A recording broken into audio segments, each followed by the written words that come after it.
Namaste students.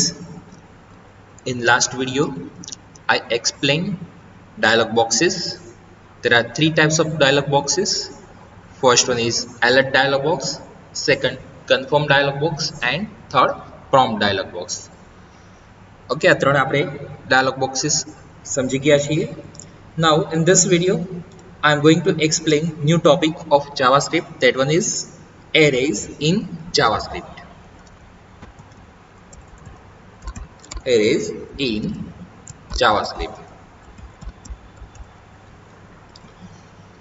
Already તમે એરેનો use કરતા જશો.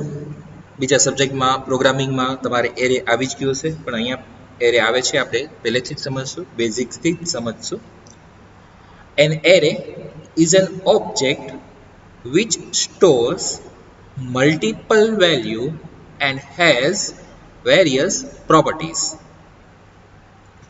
When you declare an array, you must declare the name of it and then how many values it will need to store.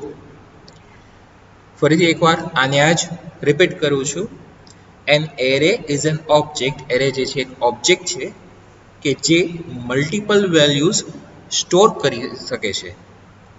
Like આપણે multiple value store કરવી હોય, એરેની requirement શું છે? તો મલ્ટિપલ વેલ્યુઝ સ્ટોર કરવી હોય, સપોઝ કે એક ક્લાસમાં કેટલા સ્ટુડન્ટ્સ છે એની બધી ડિટેલ્સ આપણે સ્ટોર કરાવડાવી છે. માની લો 60 સ્ટુડન્ટ્સ છે, તો આપણે એની 60 વેલ્યુઝ સ્ટોર કરવા માટે, બધા એના નેમ સ્ટોર કરવા માટે થઈને મારે 60 વેરિયેબલ્સ લેવા પડશે. સો એ એક બેટર ઓપ્શન નથી જ્યારે મલ્ટિપલ વેલ્યુઝ આપણે સ્ટોર કરાવવી હોય ત્યારે. તો એના ટાઈમે આપણે ત્યાં યુઝ કરી શકીએ છીએ એરે. એરેમાં શું થશે, આપણે ત્યાં એરેનો નેમ ડિક્લેર કરી દઈશું તો નેમ એક જ રહેશે અને એ એક એરે ઉપર આપણે મલ્ટિપલ વેલ્યુઝ જે છે એ સ્ટોર કરાવી શકશું. યસ, ઓફકોર્સ બધાની એક ઇન્ડેક્સ હશે, તો બધાને આઈડેન્ટિફાઈ કેવી રીતના થઈ શકે કે જો એક જ ઓલા ઉપર આપણે બધાના એક જ એરેના નેમ ઉપર બધી વેલ્યુ સ્ટોર કરવાના હોય, મલ્ટિપલ 60 હોય કે 100 હોય કે 200 હોય, 300 હોય, વેલ્યુઝ ગમે એટલી હોઈ શકે છે. તો તમે એ વેલ્યુને એક્સેસ કેવી રીતે કરાવડાવી શકો અને એક્ઝેક્ટ કયા લોકેશન પર કેવી રીતના સ્ટોર કરાવડાવી શકો? તો એના માટે થઈને એની ઇન્ડેક્સ આવે છે. એરેનું નેમ જે હશે એ અને બ્રેકેટમાં ત્યાં એનું ઇન્ડેક્સ હશે. જે ઇન્ડેક્સ 0 થી નોર્મલી સ્ટાર્ટ થાય છે અને અપ ટુ પછી જેટલા આપણે નંબર સુધી સ્ટોર કરાવવું હોય સ્ટોર કરાવડાવી શકીએ છીએ. સેકન્ડ થિંગ એ કે આપણે જ્યારે એરે ડિક્લેર કરીએ છીએ ત્યારે જ એનું નેમ પણ ડિક્લેર કરી દેવું પડે છે અને આપણે એમાં કેટલી વેલ્યુઝ સ્ટોર કરાવડાવશું એ આપણે કહી દેવું પડે છે. It is important to realize that each value is stored in one of the elements of the array and this element starts at 0. આપણે દરેક વેલ્યુ જે છે એ એક એલિમેન્ટ ઉપર સ્ટોર કરાવડાવતા હોઈએ છીએ, એક ઇન્ડેક્સ ઉપર સ્ટોર કરાવડાવતા હોઈએ છીએ. We can say it index or element. This means that the first value in the array is really in the 0 element. When we are storing first value, that one is on index number 0. So if you are storing 10 values, then its index number will be from 0 to 9. Okay, 0 થી 9.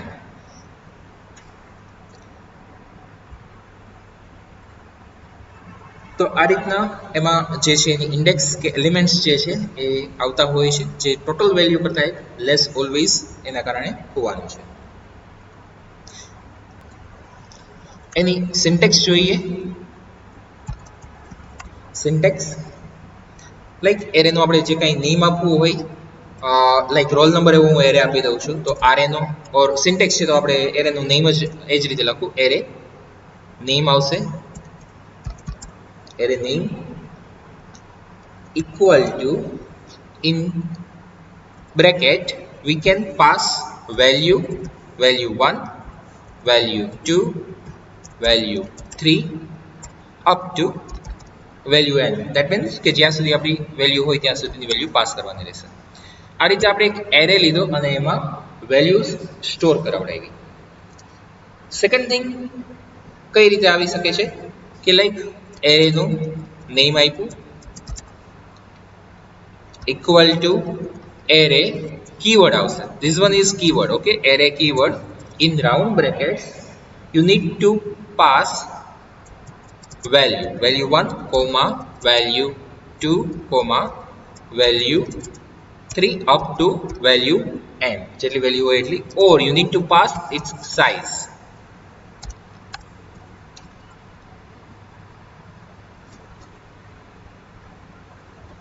હજી એક option છે આપણી પાસે array name equal to new array and same thing value 1 comma value 2 comma value 3 A space આપો કે ના આપો એનાથી ફેર નથી પડતો. એન્ડ સાઇઝ બેટર કે આપણે સ્પેસ યુઝ ન કરીએ અહીંયા.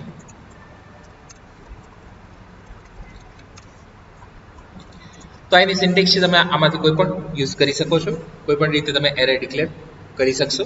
યસ, ધ્યાન એ રાખવાનું છે, અહીંયા એરેનો એ કેપિટલ આપણે યુઝ કરશું. અહીંયા જે તે આપણે એરેનું નેમ આપશું. અત્યારે તમે કોઈ નેમ ડિક્લેર નથી કર્યું એટલા માટે એરે નેમ એટલું લખ્યું છે ત્યાં, અને અહીંયા આપણી પાસે વેલ્યુઝ હશે. હવે એની ટાઈપ્સ જોઈએ એરેની. There are different types of array of an array. First one is basic array. Second thing is associative array, and third one is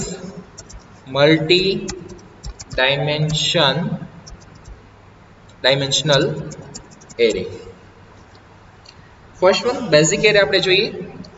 Basic arrays represent one or more values separate by commas.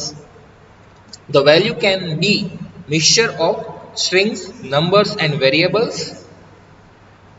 Each array items gets an index number associated with it, which is its key. We can call its key. આપણે જેને index કહીએ છીએ એને key પણ call કરી શકીએ છીએ. એટલે key કયો કે index કયો એક જ છે. There are multiple ways to pass and access the elements of an array.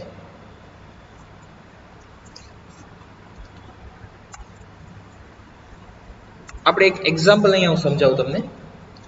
Like અહીંયા આપણે એક એરે ડિક્લેર કરવો છે, તો variable roll number equal to square brackets.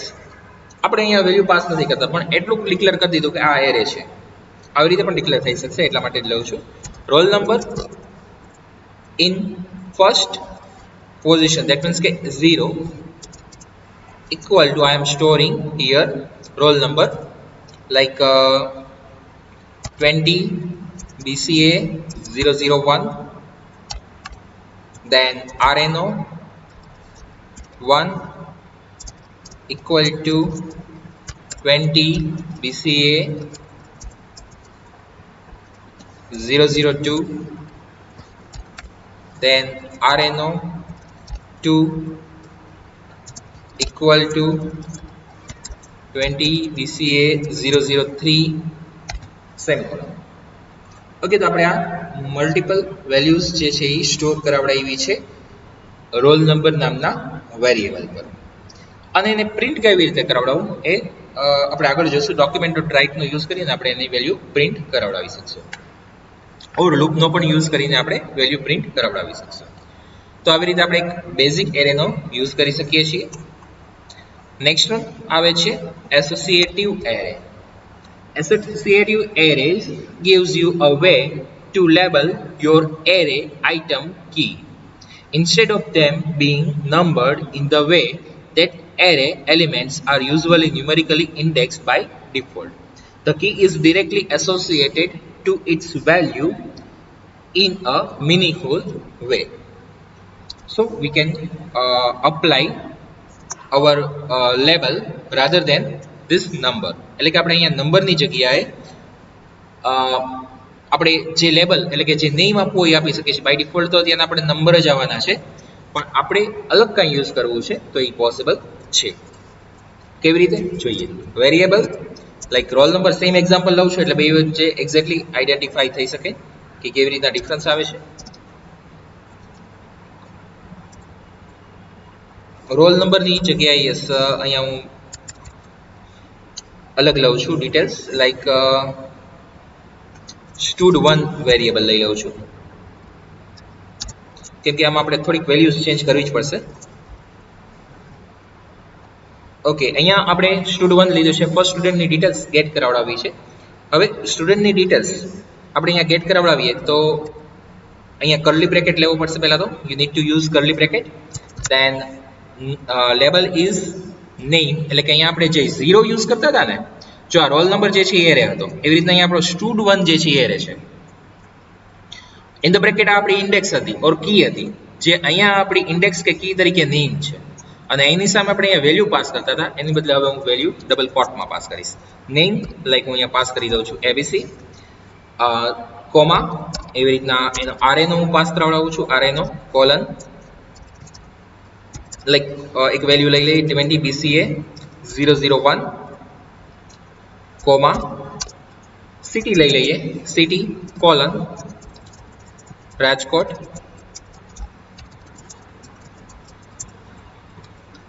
Multiple. In short multiple values જે છે અહીંયા તમારે જેટલી રિક્વાયરમેન્ટ હોય એટલી તમે વેલ્યુઝ પાસ કરી શકો છો.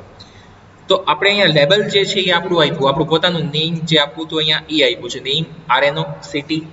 તો આવી રીતે આપણે લેબલ જે છે એ આપી શકીએ છીએ. આ જ જે છે એ ડિફરન્સ છે બેઝિક એરે અને એસોસિએટિવ એરેમાં. યસ, એની વેલ્યુ પણ પ્રિન્ટ કેવી રીતના થાય છે એ આપણે આગળ જોશું એક્ઝામ્પલમાં. Next one is multi dimensional array. A multi-dimensional array is an array that is holding multiple arrays that can be various types. એટલે કે મલ્ટિપલ ડિફરન્ટ ટાઈપની વેલ્યુઝ જે છે આપણે એમાં સ્ટોર કરાવડાવી શકશું. બેટર કે એક એક્ઝામ્પલ હું આપું અહીંયા. એક આપણે ડિટેલ્સ લઈ લઈએ.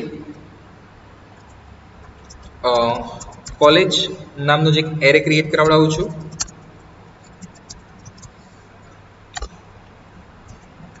Next, in curly bracket I am adding value.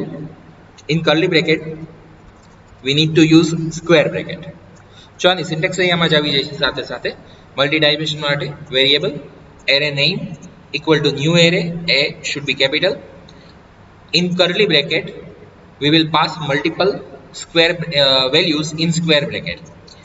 Okay, હવે અહીંયા સ્ક્વેર બ્રેકેટમાં લાઈક આપણે ફર્સ્ટ ડિટેલ અહીંયા હું પાસ કરી દઉં કે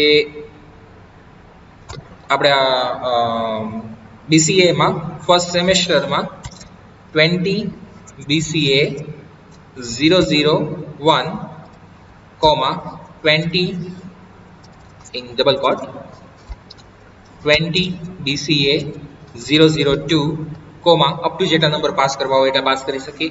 આપણે F5 BCA ની ડિટેલ્સ પાસ કરી. સિમિલરલી મારે એવી રીતના બીજી ડિટેલ્સ પણ પાસ કરવી છે. લાઈક સેકન્ડ બ્રેકેટમાં આપણે પાસ કરીએ છીએ 19 BCA 001,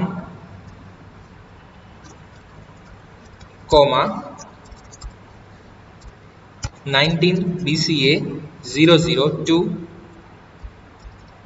19 BCA 003, અપ ટુ જેટલી ડિટેલ્સ નાખવી હોય એટલી. હવે અહીંયા મલ્ટી ડાયમેન્શનલ એરે છે. અહીંયા આપણે જે બીજી પણ ડિટેલ્સ સપોઝ કે એડ કરાવડાવીએ, લાઈક ફેકલ્ટી જે છે એની ડિટેલ્સ મૂકવી હોય તો એની મૂકી શકીએ.